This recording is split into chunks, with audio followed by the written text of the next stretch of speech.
Muy buenas noches, un gusto saludarlas y saludarlos hoy en este gran lunes, inicio de semana y bueno, también estamos en inicio de mes y también inicio de año. Un gusto saludarlos, este grupo de trabajo, Buró Jurídico Investigador, les da la bienvenida a una conferencia más del maestro José Miguel González. Hoy vamos a tener un gran super tema, en verdad, que yo lo he visto en los diversos grupos de WhatsApp, donde es muy común preguntar con relación a cuáles las actividades que se pueden sujetarse los órganos jurisdiccionales en México con órganos jurisdiccionales en otros países. Y bueno, el derecho existe, es una realidad el derecho internacional. Entonces, ese derecho internacional, pues bueno, tiene que sujetarse a procedimientos, a diversos factores y figuras jurídicas que existen en México, que bueno, que le dan esa apertura, que le dan esa conectividad jurídica que debe existir entre ambas naciones. Y bueno, ¿cuáles son los efectos? ¿Cuáles los requisitos? ¿Cuáles son esas figuras jurídicas que existen dentro del ámbito internacional del derecho? Pues hoy vamos a tener una gran conferencia, en verdad. Yo lo he visto, como nuevamente lo he visto, mucha gente pregunta con relación a cuáles son las condiciones que se necesita, sobre todo en materia familiar, ¿no? Que piden que una persona pague una pensión, sea mujer, sea hombre, pero que esta persona está en otro país.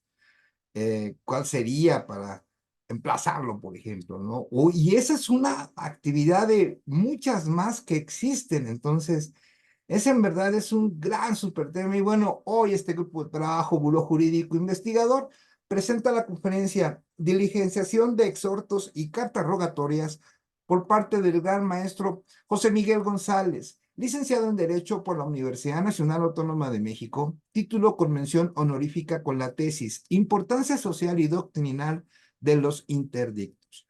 Maestría en Educación por la Universidad del Valle de México, director de la carrera de Derecho en la Universidad del Valle de México, VM Campus Lomas Verdes, director jurídico del Sorteo TEC Estado de México, director de la Escuela Superior de Ciencias Jurídicas, maestro de asignatura definitivo por oposición en la Universidad Nacional Autónoma de México con 30 años de servicio.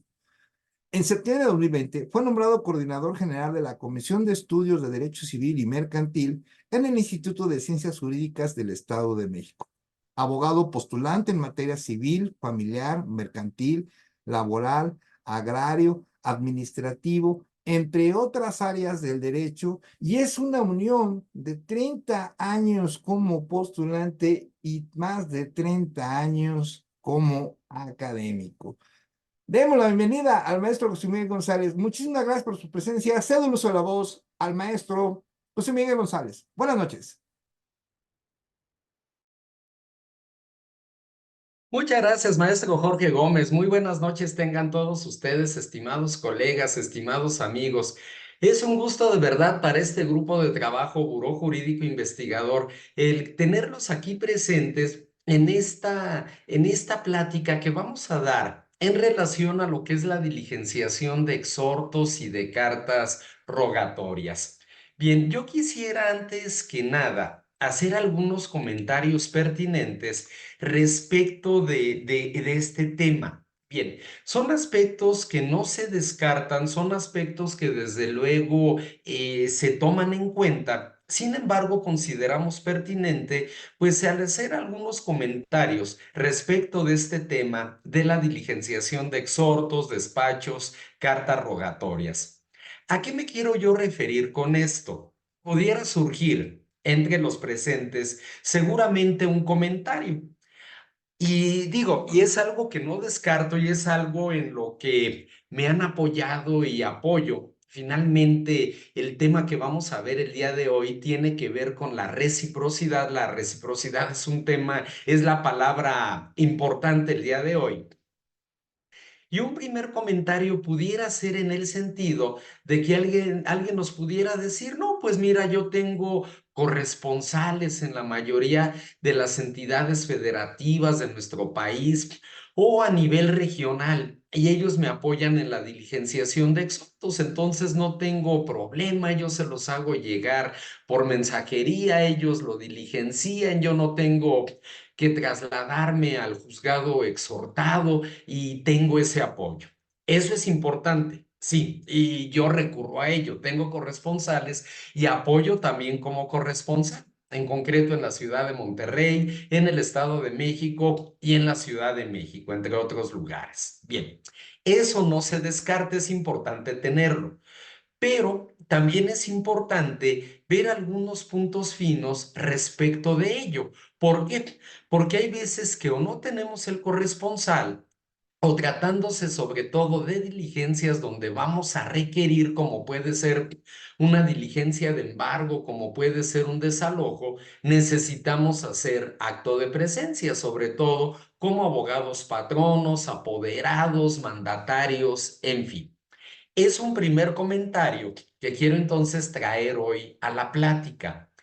Y un segundo comentario que también es algo que ha estado en boga en este último tiempo, es la cuestión de los exhortos electrónicos.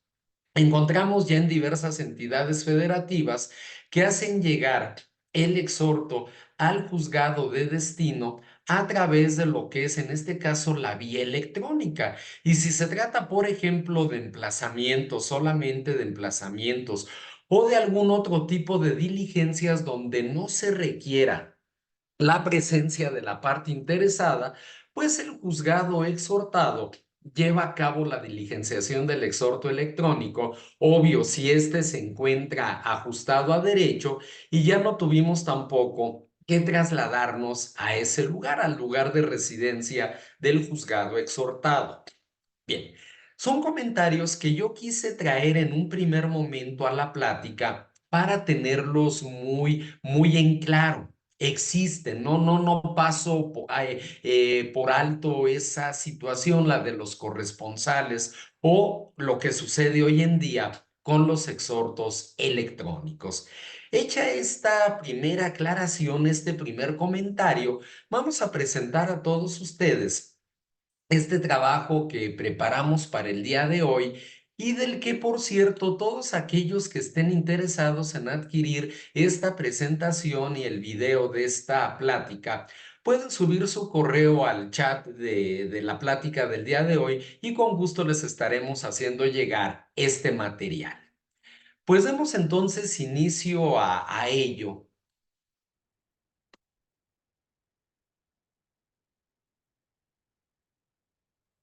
Bien, entonces, pues hablamos de despachos, de exhortos y de cartas rogatorias. Vayamos haciendo nosotros los comentarios correspondientes, iniciando por este planteamiento. Aun cuando el juzgador está dotado de competencia respecto de la materia, cuantía, grado y territorio, tenemos que en este último supuesto, dicha competencia puede prorrogarse en aquellos casos en que se requiere el auxilio de otro órgano jurisdiccional, un órgano par, para la práctica de actos determinados. Es decir, por razón de competencia, le toca conocer del juicio a un determinado juez. Es el juez competente por materia, por territorio, por cuantía. De acuerdo. Pero es necesario emplazar alguna de las partes fuera de la jurisdicción del juzgado. Es necesario llevar a cabo alguna diligencia fuera de la jurisdicción del juzgado. Por lo tanto, se requiere del apoyo de un juez par, de un juez en igualdad de circunstancias, pero con competencia en otro territorio para llevar a cabo la práctica de una determinada diligencia. O bien, y como lo señalaba acertadamente el maestro Jorge Gómez, el caso de aquellas diligencias que tienen que practicarse fuera de nuestro país y donde a través de esta figura importantísima que es la reciprocidad, es un término importantísimo, pues vamos a buscar el apoyo de ese juzgado par a través precisamente del instrumento que sería la carta rogatoria por la cual estaríamos haciendo la solicitud correspondiente. Abundando un poquito en este planteamiento, tenemos que estos actos pueden consistir en emplazamientos, ejecuciones, citación de testigos, inscripción de embargos ante el registro público de la propiedad o como se llame la institución registral en dicha entidad federativa. Si bien es cierto, el registro público de la propiedad hace precisamente esa función registral, la lleva a cabo, hoy diversas entidades le han dado diversas denominaciones. El Estado de México le denomina Instituto de la Función Registral. Nuevo León y Puebla le llaman Instituto de la Función Catastral y Registral. El estado de Yucatán tiene el INSEGUPI, que es el Instituto de Seguridad Jurídica Patrimonial del estado de Yucatán, y así sucesivamente. Pero bueno, en términos generales, hablamos nosotros de la inscripción de embargo, de hipotecas, algún gravamen en la institución registral, inscripción de sentencias en el registro civil, como es el caso de las sentencias de divorcio, diversos oficios, como pueden ser el descuento de pensión alimenticia, la solicitud de informes, etcétera, etcétera. Pueden ser entonces las diversas situaciones por las que requiramos, a través de esa reciprocidad en la que tanto vengo insistiendo, el apoyo de un juzgado par en otra jurisdicción para llevar a cabo esta diligencia. Bien. Por otra parte, quisiera yo también hacer un comentario pertinente.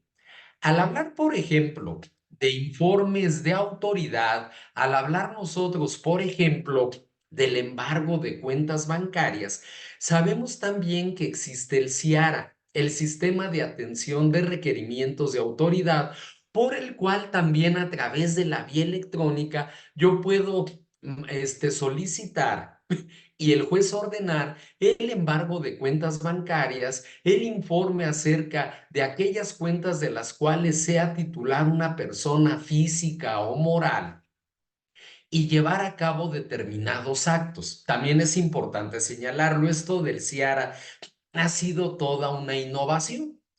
Pero pues si se trata de otro tipo de informes, por ejemplo, yo deseo saber a cuánto ascienden el total de percepciones que obtiene una persona en un centro de trabajo con motivo de la prestación de sus servicios en ese lugar, o respecto, por ejemplo, un informe escolar de si cierto alumno está inscrito en esa institución educativa, qué grado cursa, cuál es su aprovechamiento académico, también podríamos nosotros llevarlo a cabo.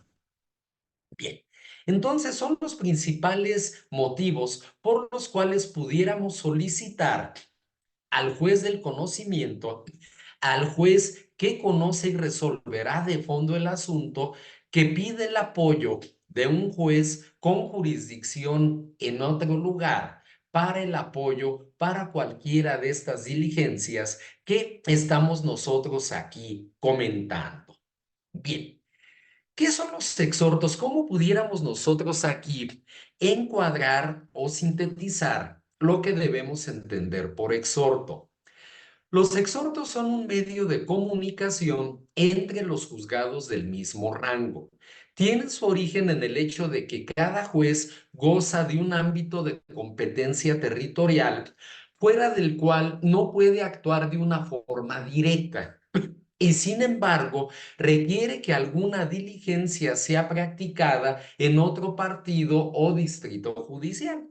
Si bien la mayoría de las entidades federativas dividen su territorio en el ámbito judicial a través de distritos judiciales, hay estados como lo es Jalisco, donde tenemos partidos judiciales. Bien, vamos a tratar de manejar como una especie de sinónimo lo que es el partido o lo que es el distrito judicial.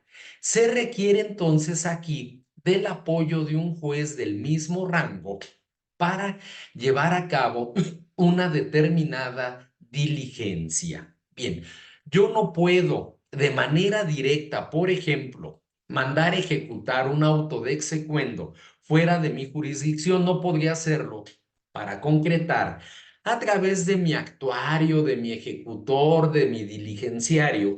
Necesito apoyarme de otro juzgado para que sea el actuario, ejecutor, ministro ejecutor, diligenciario de ese juzgado quien lleve a cabo la diligencia correspondiente, entre otros supuestos que venimos nosotros destacando. Hablamos entonces y seguimos insistiendo en el término de los pares. En el caso del despacho, hablamos nosotros de una comunicación entre un juzgador de jerarquía mayor a uno de jerarquía menor. Es muy común en el Poder Judicial Federal que algún juez de distrito pueda solicitar el apoyo de algún juez del fuero común para llevar a cabo la práctica de alguna diligencia. Ahí estaríamos hablando de despachos. Estamos hablando de autoridades de distinta jerarquía. O cuando un juez de primera instancia solicita el apoyo de un juez de cuantía menor, de un juez de paz, de un juez menor, y ahí encontraríamos entonces esa diferencia. Un juez de mayor jerarquía le solicita, le requiere al juez de menor jerarquía. El caso de la carta rogatoria se refiere a que solo puede expedirle una autoridad judicial y va dirigida a la autoridad judicial homóloga del país requerido, de manera que su trámite se hace a través de las embajadas y por la vía diplomática. En unos momentos más, estimados amigos, vamos a ver nosotros cuál es la base precisamente que se tiene en el ámbito internacional para la diligenciación de cartas rogatorias. Aquí quisiera yo también traer otra situación al comentario. El año 2011, en concreto el mes de junio de 2011, tuvo una gran trascendencia dentro de lo que es el ámbito constitucional en nuestro país, con las reformas del artículo primero, del artículo 29, artículo 103, artículo 107, artículo 133 constitucionales. ¿Por qué? Porque se introducen lo que va a ser el principio de convencionalidad, el principio de interpretación conforme, el principio pro persona y el principio de control difuso a nivel de control constitucional.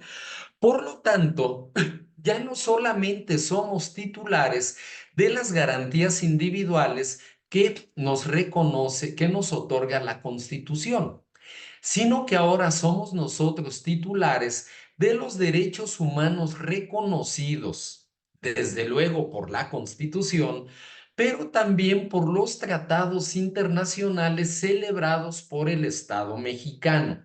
Entonces, derechos humanos reconocidos en la Constitución y en los tratados internacionales celebrados por el Estado mexicano, así como de las garantías individuales otorgadas por la Constitución para la protección de dichos derechos. El tema entonces de la convencionalidad a partir del año 2011 se vuelve importantísimo. Y vamos entonces a señalar cuál es esa base convencional en que se sustenta esta diligenciación de cartas rogatorias. Bien, esta base la vamos a encontrar nosotros, al menos en lo que hace a nivel continental, en la Convención Interamericana sobre Exhortos o Cartas Rogatorias, cuyo artículo segundo establece lo siguiente: la presente convención se aplicará a los exhortos o cartas rogatorias expedidos en actuaciones y procesos en materia civil o comercial por los órganos jurisdiccionales de uno de los estados parte de esta convención y que tengan por objeto lo siguiente: la realización en primer lugar de actos procesales de mero trámite, tales como notificaciones, citaciones o emplazamientos en el extranjero. Ahí hablamos entonces de cuestiones exclusivamente de forma. Notificar, citar, emplazar en el extranjero, de acuerdo a lo que nos señala precisamente este artículo, este segundo, de la Convención Interamericana sobre Exhortos o Cartas Rogatorias. Y en segundo lugar, nosotros tenemos la recepción y obtención de pruebas de informes en el extranjero, salvo reserva expresa al respecto. Esa es nuestra base convencional. La convencionalidad obviamente tiene que ver con tratados, convenciones internacionales celebradas por el Estado mexicano, y aquí en concreto tenemos nosotros esta base para la diligenciación de cartas rogatorias, para la diligenciación de exhortos. Bien, quisiéramos ahora, a partir de estos señalamientos que hemos venido realizando, tratar de establecer, tratar de especificar algunos aspectos a tomar en cuenta, sobre todo en lo que es la diligenciación de exhortos dentro de lo que es nuestro país. Bien, formalmente, el viernes pasado iniciamos ya los trabajos de este grupo Buró Jurídico Investigador con la plática respecto de la actualización de cuantías en materia mercantil para el trámite del recurso de apelación y también para lo que es las multas, medidas de apremio, los juicios ejecutivos mercantil orales. Incluso para aquellas personas que no nos hayan podido acompañar en nuestro canal de YouTube o en nuestro canal de Facebook, está ya la plática correspondiente. Bien, iniciamos ya nosotros formalmente nuestros trabajos.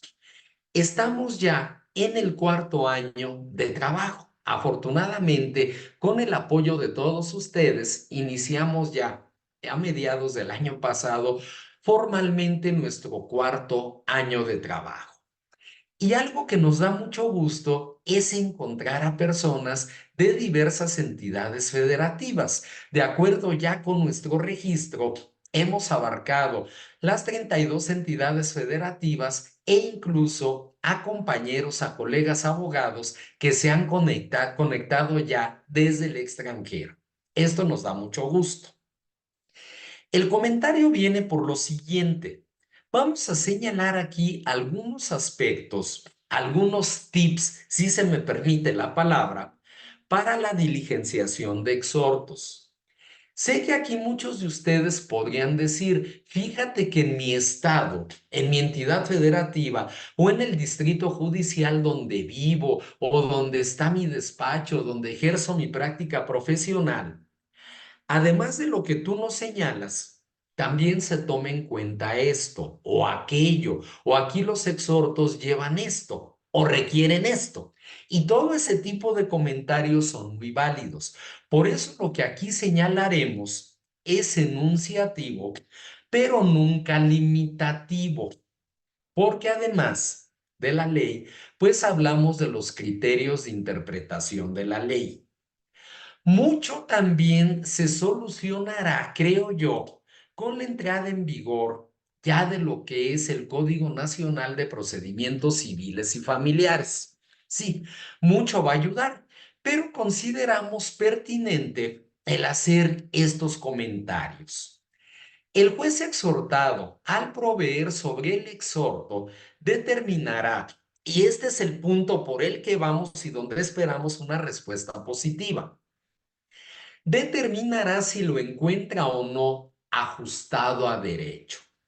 Si lo encuentra ajustado a derecho, ordenará que el mismo se diligencie en sus términos. Si no lo encuentra ajustado a derecho, ordenará que el mismo se devuelva sin diligenciar al juzgado de origen, señalando en el acuerdo por el cual se inadmite dicho exhorto la razón de dicha inadmisión, el por qué no lo está admitiendo. Bien. Decimos entonces aquí, se va a determinar si se encuentra o no ajustado a derecho. En caso afirmativo, ordenará sea diligenciado en sus términos. Sin embargo, debemos de atender a los siguientes aspectos.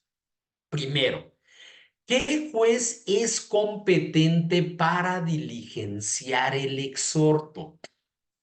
Pudiera ser un tema menor, pero no lo es. Territorialmente, los poderes judiciales del Fuero Común de los Estados se dividen en distritos judiciales o partidos judiciales. Correcto.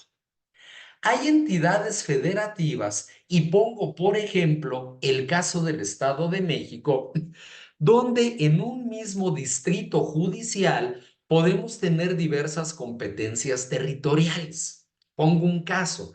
El Distrito Judicial de Tlalnepantla, el Estado de México, tiene juzgados en el propio Tlalnepantla, que es un municipio. Tiene juzgados en Atizapán de Zaragoza, que es otro municipio del distrito. En Nicolás Romero, que es otro municipio más. En Naucalpan de Juárez, que es otro municipio más. En Huixquilucan de Degollado, que es otro municipio más. Veamos entonces cuántas competencias territoriales en un mismo distrito.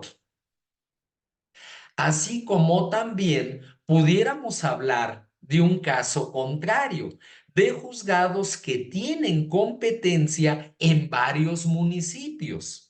¿Dónde vamos a encontrar nosotros la respuesta a esta primera interrogante? La vamos a encontrar tanto en el Código de Procedimientos Civiles de dicha entidad federativa, como también en la ley orgánica del Poder Judicial de dicha entidad federativa.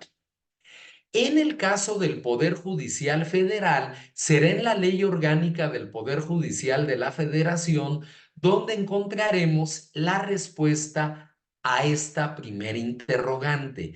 ¿Qué juez es competente para diligenciar el exhorto?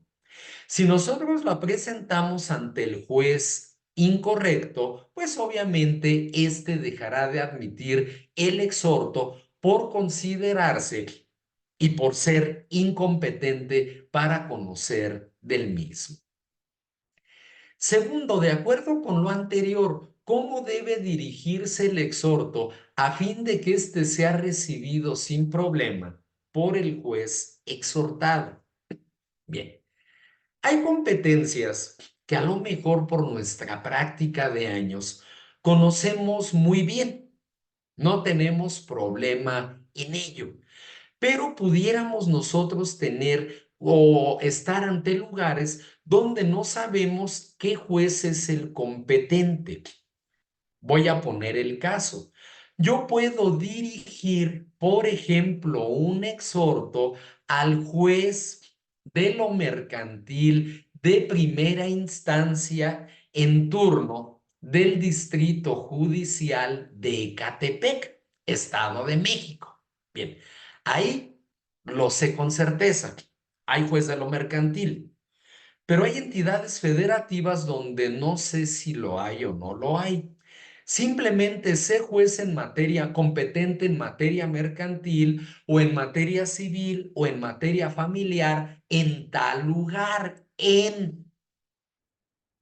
Fíjense la diferencia de términos. Si yo, por ejemplo, digo, sé juez de lo civil de Irapuato, Guanajuato, y no hay juez en Irapuato, vamos a suponer que el juez competente fuera el de Salamanca, no me va a recibir el exhorto, me va a decir, yo no soy de Irapuato, yo soy de Salamanca.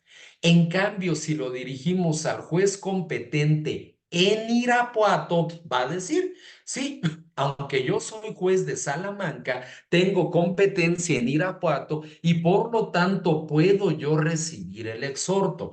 Esto sobre todo pensando en lugares donde a lo mejor no dominamos tanto la situación. Este es un mero ejemplo. De hecho, Irapuato sí tiene juzgados, pero es simplemente a manera de ejemplo.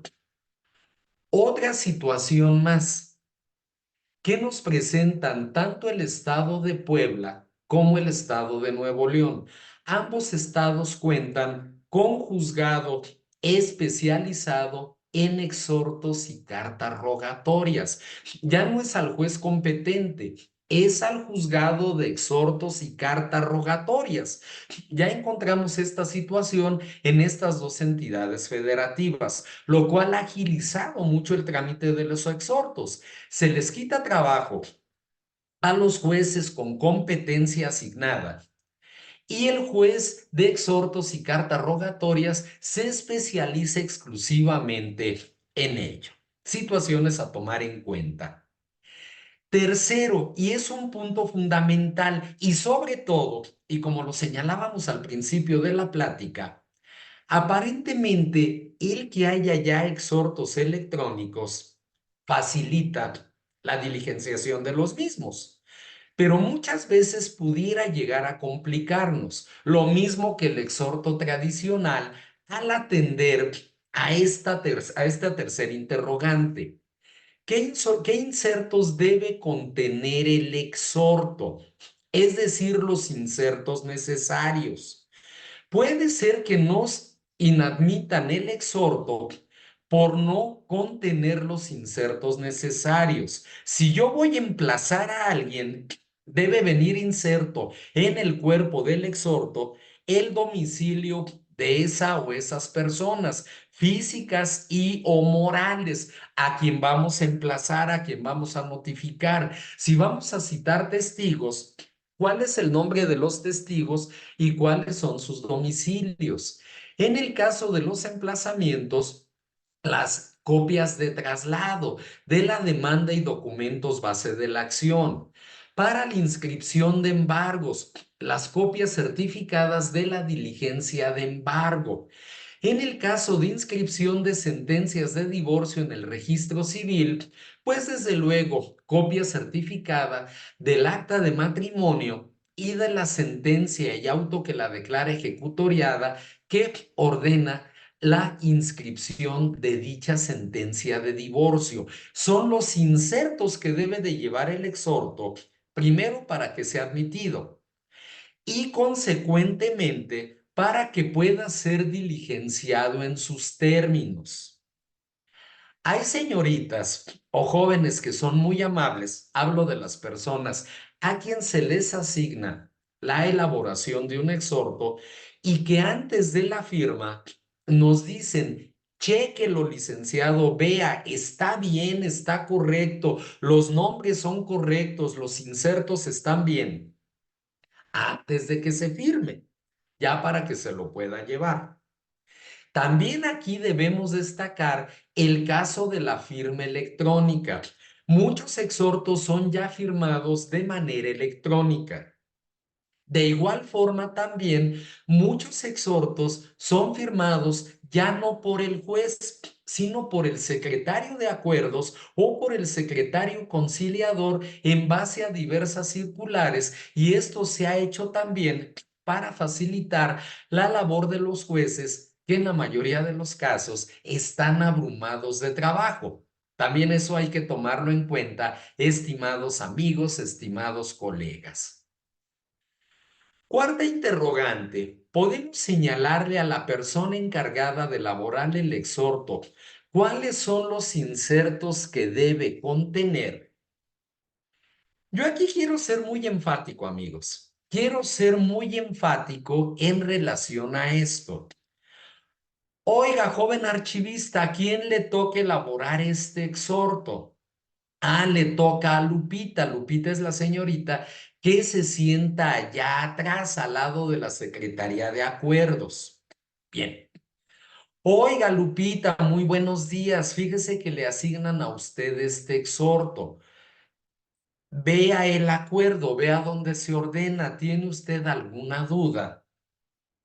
¿Cuándo me lo tendría? ¿O cuándo gusta usted que yo pase para ver si tiene usted alguna duda o alguna situación que usted necesita que yo le aclare? Efectivamente, los abogados trabajamos contra reloj. Todo nos urge. Y sobre todo a quien le urge es a nuestro cliente, sí. Pero también que esa urgencia no se vuelva un motivo para que el exhorto esté mal elaborado. Muchas veces, a lo mejor Lupita se pasa de oficiosa. Ah, sí, licenciado, no se preocupe, usted déjemelo. Y aquí como manejamos exhortos electrónicos, nosotros lo hacemos llegar. Entonces ya en 2, 3 días está y yo lo mando electrónicamente. Oiga, Lupita, mire, no me lo tome a mal. Antes de enviarlo, yo quisiera revisarlo, ver que lleve los insertos necesarios, por ejemplo, en exhortos electrónicos. Cuando son exhortos físicos, pues de todos modos, antes de la firma es importante revisarlo. Por eso sí debemos señalar qué insertos debe llevar. Voy a poner, por ejemplo, un caso. En nuestro escrito inicial de demanda, autorizamos a 3 abogados y a 5 pasantes. Pero a lo mejor ahora que se va a llevar a cabo el exhorto, posterior a ello se autorizaron a 3 abogados más y a un pasante. Oiga, Lupita, mire, en este nuevo auto se autorizaron estas personas. En los insertos, ¿me puede poner también el nombre de estos abogados y pasantes? A lo mejor alguno de ellos será el encargado de diligenciar. Ese puede ser uno de tantos ejemplos que pudiéramos nosotros tener al respecto. Además, Lupita, el exhorto debe llevar inserto este y este proveído. Por favor, no lo pase usted por alto. Quinto, ¿qué funcionarios deben firmar el exhorto? Lo tradicional es que lo hacían el juez y el secretario de acuerdos, que en ausencia del secretario de acuerdos firmaban testigos de asistencia. Hoy en día, y en base a diversas circulares que manejan los poderes judiciales estatales, puede ser que la firma de exhortos esté encomendada ya solamente al secretario de acuerdos o al secretario conciliador o a cualquier otro funcionario, ya no necesariamente el juez, pero sí que nuestro exhorto vaya firmado por la persona que debe de firmarlo. A lo mejor ya no de una forma física, a lo mejor ya a través de la firma electrónica, pero saber cómo debe ir firmado precisamente este exhorto. Sexto punto, son meros comentarios, son tips. Definitivamente me voy a quedar corto en ello. Seguramente al término de mi plática, alguno de ustedes, estimados amigos, dirá, oye, te faltó esto. O en mi lugar de trabajo también se acostumbra a esto. O se te olvidó comentar este supuesto. Sí. Simplemente, pues eso es lo que más común hemos encontrado nosotros, sin perjuicio de que ustedes pues también nos puedan compartir situaciones que se presentan en sus lugares de origen de trabajo. Sexto, al solicitar al juez del conocimiento el que gire un exhorto, aquí hablo del juez exhortante, que es a quien le pedimos gire el exhorto al juez exhortado. ¿Qué facultades debemos solicitar se confieran al juez exhortado para la debida diligenciación del mismo? Fíjense qué tema tan toral y tan importante. Resulta ser que voy a requerir de pago. Es un juicio mercantil, pensemos ejecutivo mercantil. Voy a requerir de pago y en su caso embargar bienes de distribuidora de muebles del Golfo SADCB, por poner un nombre, ¿no? Y el domicilio de esta persona moral está en calle Miguel Hidalgo, número 20, Colonia Independencia, de la ciudad de Veracruz, Veracruz. Bien. Ya llego a la 4 veces heroica ciudad y puerto de Veracruz, presento el exhorto, ya voy con el actuario a requerir de pago y resulta ser que distribuidora de muebles del Golfo SADCB está en el número 20B. Me dice el actuario, obviamente, oiga, licenciado, yo no me puedo constituir ahí, yo no puedo requerir ahí el pago porque el exhorto habla de calle Miguel Hidalgo número 20 y esta persona moral está en 20B. ¿Qué debo entonces promover desde que estoy con el exhortante? Que se faculte al juez exhortado para tener por señalados nuevos domicilios del demandado dentro de su jurisdicción. Punto número uno. Punto número dos. Quise llevar a cabo la diligencia y se opuso la parte demandada. Pues no, nos oponemos, no les abrimos. Pues yo puedo solicitar aquí, en este caso, lo que es, yo puedo solicitar aquí el que se habilite o se faculte al juez exhortado para aplicar, para determinar medidas de apremio. Yo puedo, en este caso, pedirse faculte al juez exhortado para decretar medidas de apremio en caso de que haya oposiciones. Bien. O resulta ser que me constituyo y la persona buscada está en este caso en horarios fuera de las labores del juzgado, se va antes de las 7 de la mañana o regresa después de las 7 de la noche. Entonces voy a pedir que se faculte para tener por señalados, para habilitar días y horas inhábiles. Solo puedo solicitar también que se faculte al juez exhortado para inscribir embargos en el registro público de la propiedad y para acordar de conformidad toda aquella promoción que esté tendiente a la debida diligenciación del exhorto.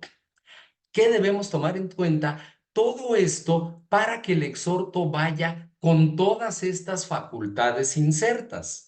Si no es así, entonces yo no le puedo, por ejemplo, pedir al juez exhortado a partir de una oposición el que decrete medidas de apremio. Va a decir, no, no estoy autorizado por el exhortante. Desde luego que existe también la figura del exhorto complementario. Yo podría solicitarle al exhortante gire un exhorto complementario al exhortado para facultarlo, pero es más complicado. No hay como que nuestro exhorto vaya desde el principio con todas estas facultades para podernos facilitar la diligenciación del mismo.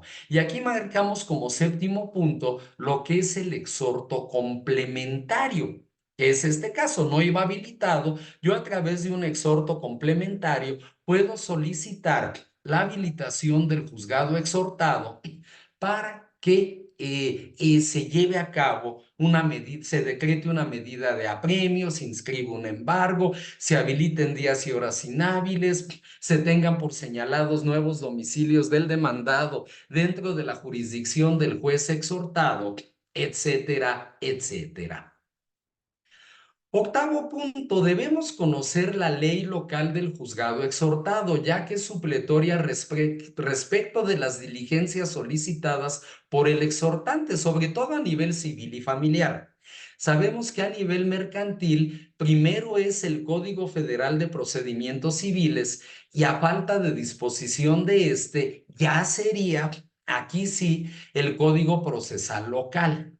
Por eso decimos, debemos saber qué nos señala la ley local, ya que esta es supletoria para la práctica de las diligencias solicitadas por el exhortante o aquella que resulte supletoria. Por ejemplo, ya lo decíamos, el Código Federal de Procedimientos Civiles en materia mercantil.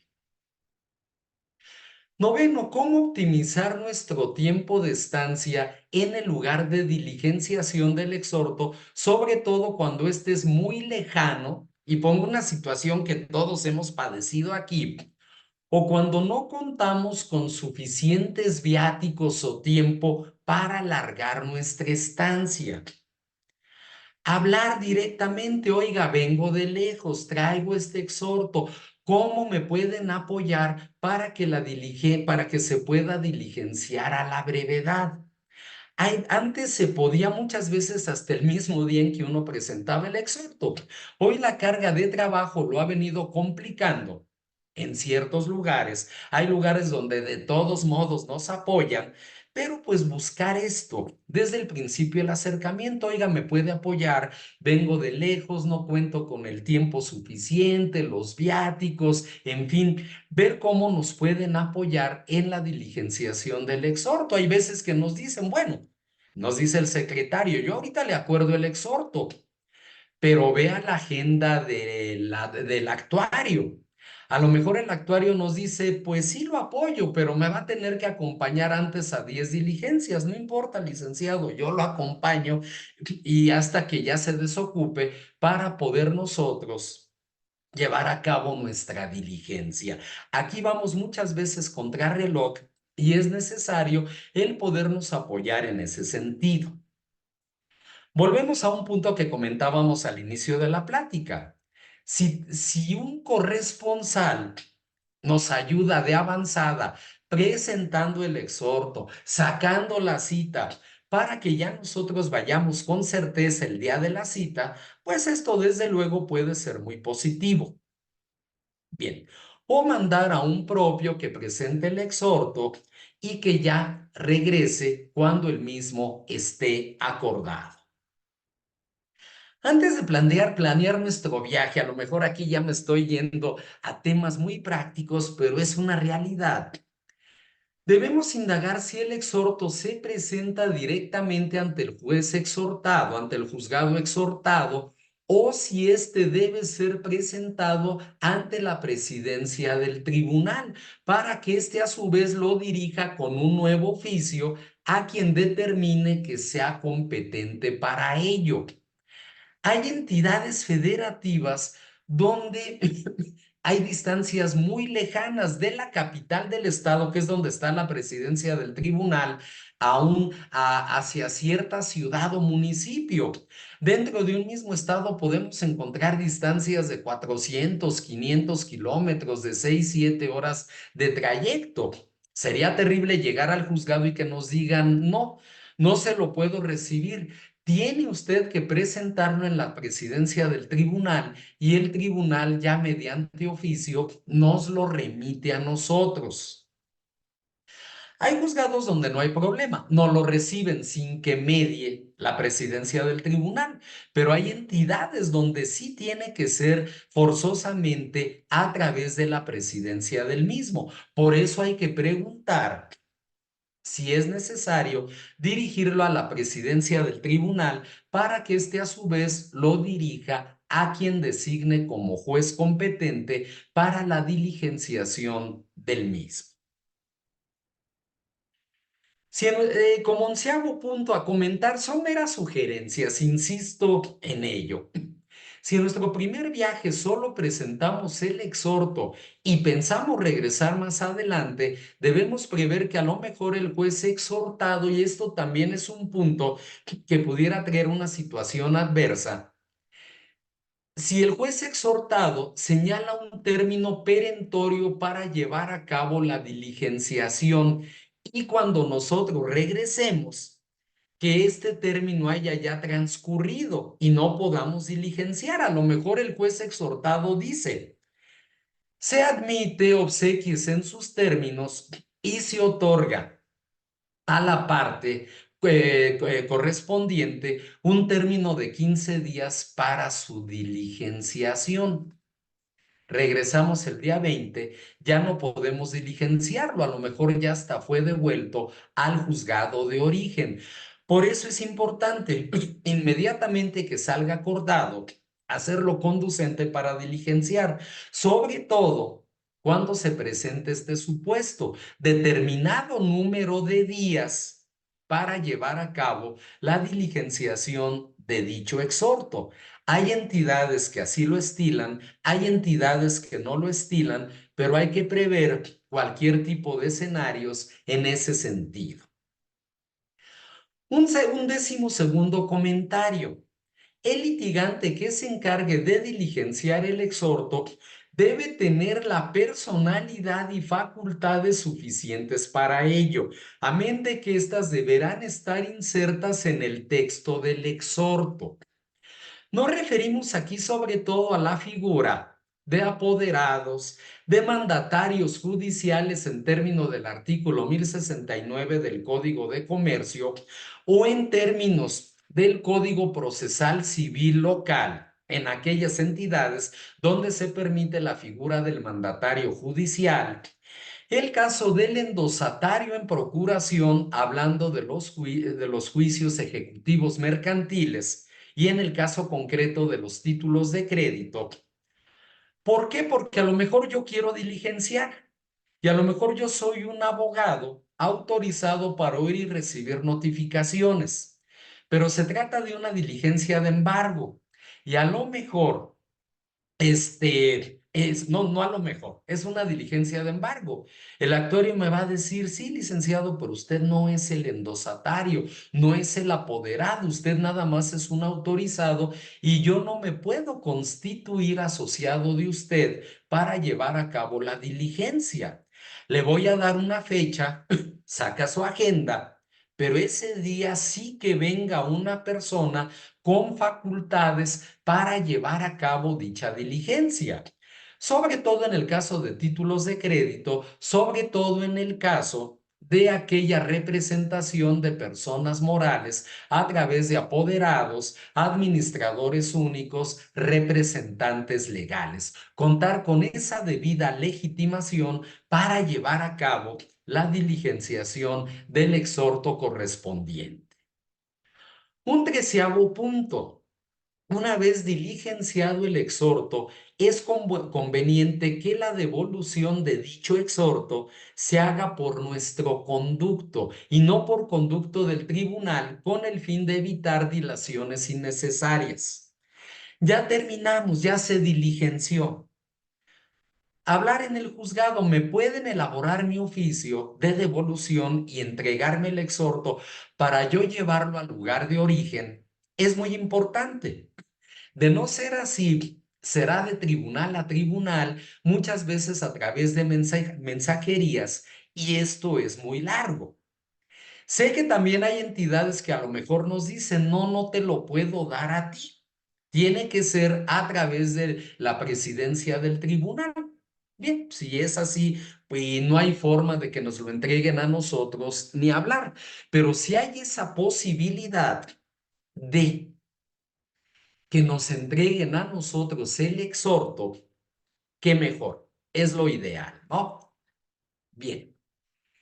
Un catorceavo comentario. En aquellas diligencias en que se tengan que cubrir ciertos derechos, pagar ciertos derechos, como son la inscripción de embargos, las anotaciones marginales en el registro público de la propiedad, en el registro civil, etcétera.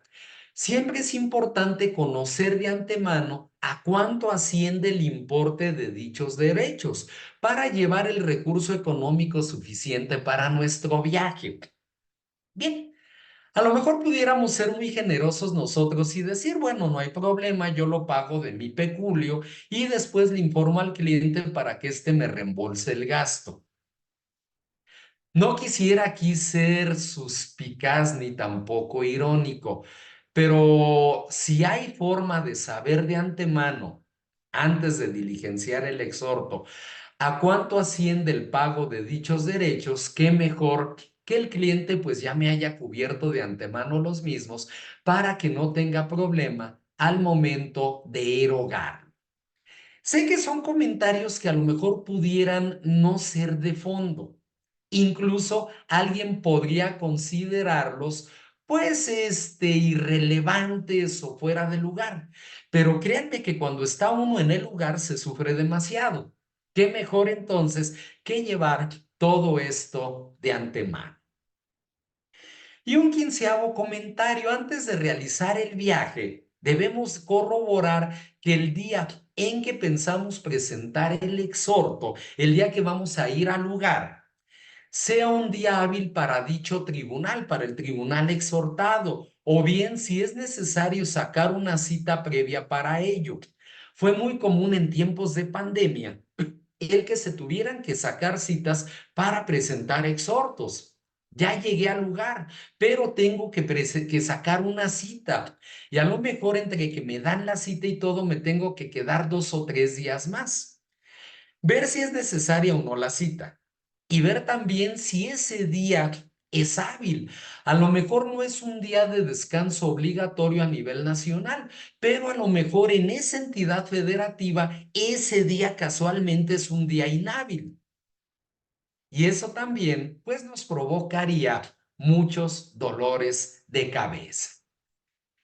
Pues bien, estimados amigos, como lo hemos venido comentando desde el viernes pasado, estas son pues ya nuestras primeras pláticas previo a lo que serán ya nuestros próximos cursos que estarán comenzando Dios mediante la próxima semana, ya cursos de 3, 4, 5 sesiones en diversos temas procesales, juicio oral mercantil, juicio ejecutivo mercantil oral, argumentación jurídica en los medios de impugnación, acciones, derechos reales y acciones reales. Ya les iremos dando a conocer todos estos programas.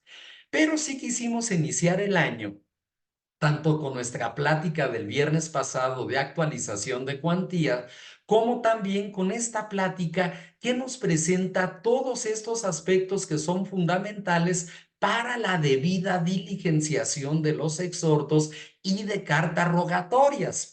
Poco se comenta de ello. No siempre contamos con corresponsales en otros lugares. Hay veces que tenemos que ir de todas maneras nosotros. No todos los tribunales vienen manejando ya los exhortos electrónicos. Entonces sigue habiendo exhortos físicos que nosotros tenemos que llevar y diligenciar. Ojalá que estos tips, que insisto, son enunciativos más no limitativos, de verdad nos apoyen en nuestra práctica profesional. Muchas gracias a todos por el favor de su atención y quedo atento para cualquier comentario o duda. Muchísimas gracias. Muchísimas gracias, maestro José Miguel González. Una súper excelente conferencia. Esos tips, en verdad, si los siguen, se van a evitar muchos problemas. Se los puedo firmar desde ahorita. Muchísimas gracias. Recuerden, quien quiera la presentación, por favor, subir su correo electrónico para hacérsela llegar por la misma vía. Quien guste participar en grupos vampiro puede subir su número telefónico, grupos muy serios, jurídicos, donde publicamos todas las actividades académicas de este grupo de trabajo, Buró Jurídico Investigador. En este momento abro micrófonos para que quien tenga una duda, por favor, abra su micrófono y la exprese, por favor. Pues muy bien la plática, buenas noches, todo muy bien la plática, buena conferencia sobre los exhortos de licenciado, pues todo lo que lleva un exhorto, las partes. Me ha tocado ver exhortos cuando he ido a los juzgados y pues a veces hay falta de, ¿cómo se llama? ¿Cómo le diría yo en esa parte? No me acuerdo. En el encabezado. A veces pues a veces se equivoca el secretario judicial, pero sí he ido a muchos exhortos, la verdad. Han habido exhortos para personas que viven lejos y van a ser demandadas, y pues eso es una manera muy de satisfacer y a ver a qué juez le es competente y todo eso. La verdad, muchas gracias, maestros, por invitarnos a esta conferencia. Esa conferencia, ¿cómo se llama? Que la verdad pues ha sido uno para mí de mucha ayuda, ¿no? De mucha ayuda, podría decirse, y pues he tomado en cuenta muchos cursos. No he podido hacer todos los cursos, pero sí, aquí está. Muchas gracias, se lo agradezco de todo corazón. Estamos adelante en el grupo de ahí de la conferencia.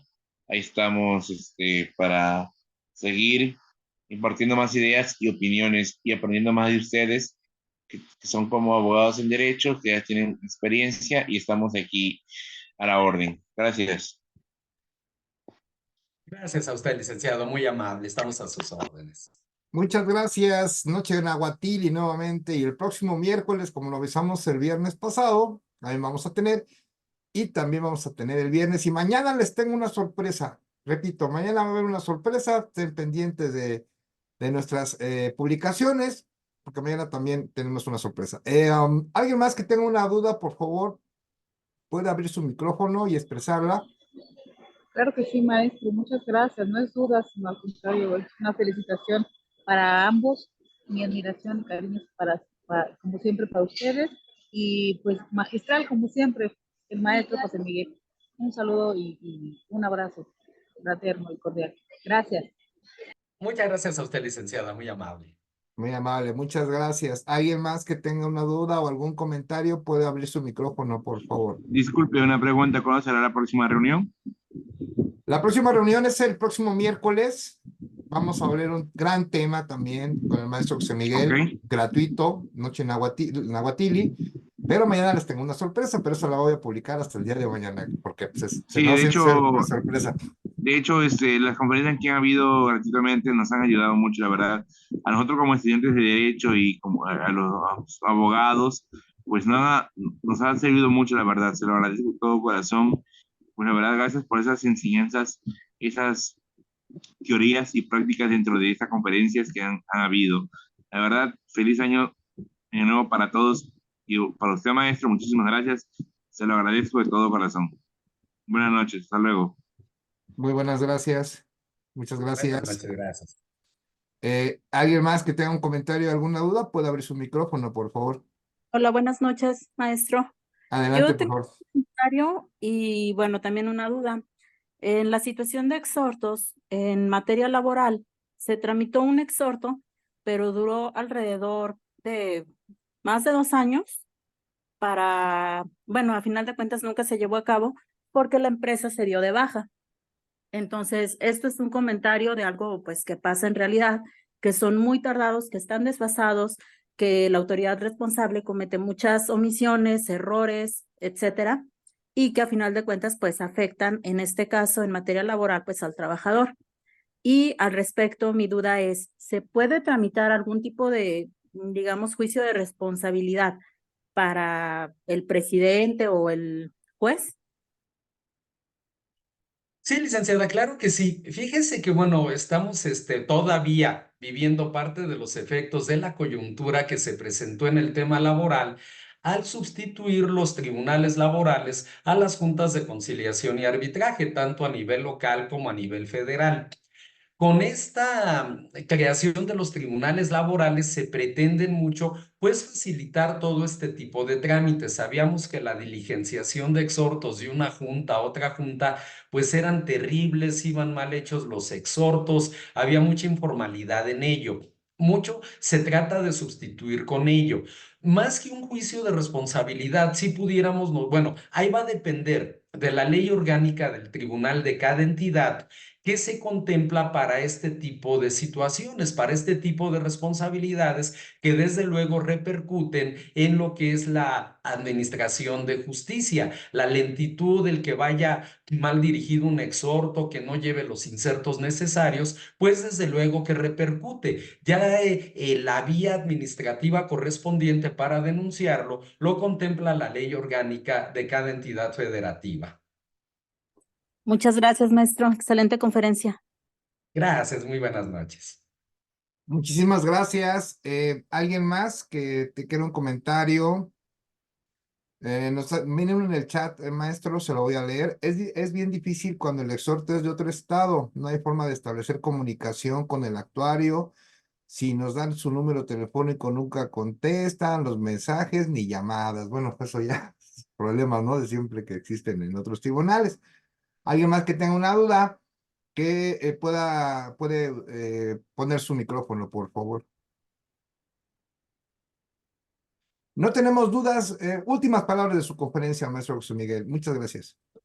Claro que sí, maestro Jorge. Pues nuevamente agradecerles a todos y cada uno de los presentes su asistencia a esta plática que nos deja pues muchas cosas todavía en el tintero a partir de tanta y tanta experiencia que nos ha pasado a todos y cada uno de nosotros. Es un tema sobre el que de verdad hay que trabajar porque pues no siempre se obtienen los resultados como lo hemos oído en estas últimas intervenciones. Muchas gracias a todos y los esperamos el próximo miércoles igual a las 8 de la noche con el tema de la propiedad originaria y la propiedad derivada de la tierra en el marco del derecho constitucional mexicano. Excelente noche para todos. Muchas gracias. Gracias, Mil maestro José gracias, Miguel. maestro. Gracias. Igualmente. Gracias a todas y a todos. Muchísimas gracias, muchas bendiciones. Buenas noches, licenciado. Muchas Buenas gracias. noches, muchas Buenas gracias. noches a todos. Buenas noches, muchas gracias, felicidades. Gracias. Muchas gracias, maestro. A los dos. Gracias, Bendiciones. licenciada Rosa. Un gusto saludarte. Igualmente.